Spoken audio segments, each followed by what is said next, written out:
নমস্কার। আপনারা দেখছেন আবহাওয়ার বিশেষ বার্তা।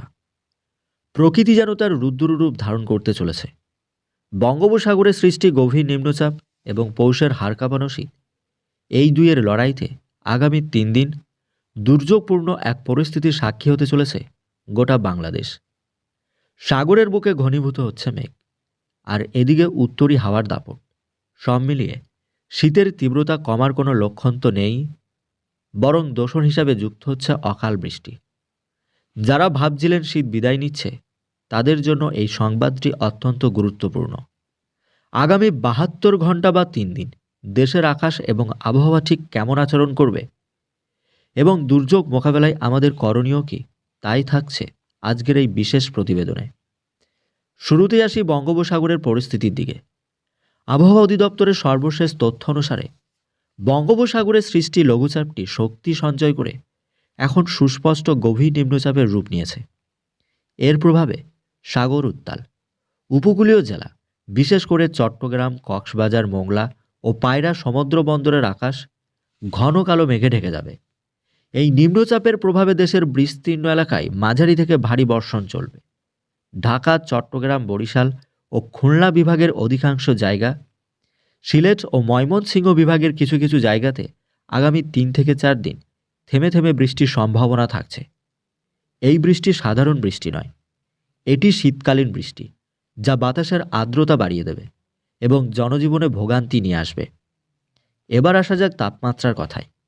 একে তো নিম্নচাপের প্রভাবে আকাশ মেঘলা, তার উপর উত্তরের হিমেল হাওয়া। আবহাওয়াবিদরা বলছেন এই বৃষ্টি যেন মরার ওপর খাঁড়ার ঘা হয়ে দাঁড়াবে। বৃষ্টির কারণে দিনের তাপমাত্রা তো কমবেই, সেই সঙ্গে রাতের তাপমাত্রা আরও হ্রাস পাবে।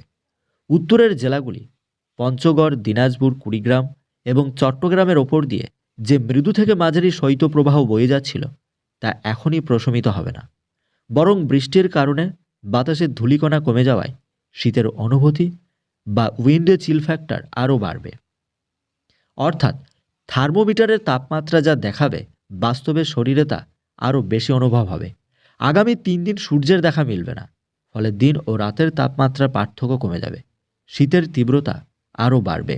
এই বিরূপ আবহাওয়ায় সবচেয়ে বড় প্রভাব পড়বে আমাদের দৈনন্দিন জীবনে এবং কৃষিখাতে। অসময়ের এই বৃষ্টি রবি শস্যের জন্য ক্ষতির কারণ হবে। বিশেষ করে আলু, সরিষা এবং বোরো ধানের বীজতলায় ফাঙ্গাস বা পচন ধরার ঝুঁকি বাড়বে। কৃষক ভাইদের পরামর্শ দেওয়া হয়েছে জমিতে যাতে বৃষ্টির পানি না জমে, সেদিকে বিশেষ নজর রাখতে হবে। অন্যদিকে নদী ও সমুদ্রপথে যারা যাতায়াত করেন, তাদের জন্য রয়েছে বিশেষ সতর্কতা। সাগর উত্তাল থাকায় মাছ ধরা নৌকা ও ট্রলারগুলিকে পরবর্তী নির্দেশ না দেওয়া পর্যন্ত উপকূলের কাছাকাছি থাকতে হবে। গভীর সাগরে বিচরণ করতে সম্পূর্ণ নিষেধ। দেশের অভ্যন্তরীণ নদীবন্দরগুলিতেও 1 নম্বর বা ক্ষেত্রবিশেষে 2 নম্বর সতর্ক সংকেত দেখিয়ে যেতে বলা হয়েছে। লঞ্চ বা ফেরি চলাচলের ক্ষেত্রে বিঘ্নিত ঘটতে পারে। এই ঘন কুয়াশায় দুর্যোগপূর্ণ পরিস্থিতি তৈরি হবে। শ্রোতা বন্ধুরা, এই পরিস্থিতিতে আমাদের শরীরের যত্ন নেওয়া অত্যন্ত জরুরি। হঠাৎ বৃষ্টি এবং ঠান্ডা বাতাসের সংমিশ্রণে শিশুদের এবং বয়স্কদের জন্য নিউমোনিয়া, শ্বাসকষ্ট, ঠান্ডা জ্বর বা ভাইরাল ফ্লুর ঝুঁকি বাড়বে। প্রয়োজন ছাড়া আগামী 3 দিন ঘরের বাইরে বেরোবেন না। বাইরে বের হলে অবশ্যই ছাতা, রেইনকোট, পর্যাপ্ত গরম কাপড় সাথে রাখবেন।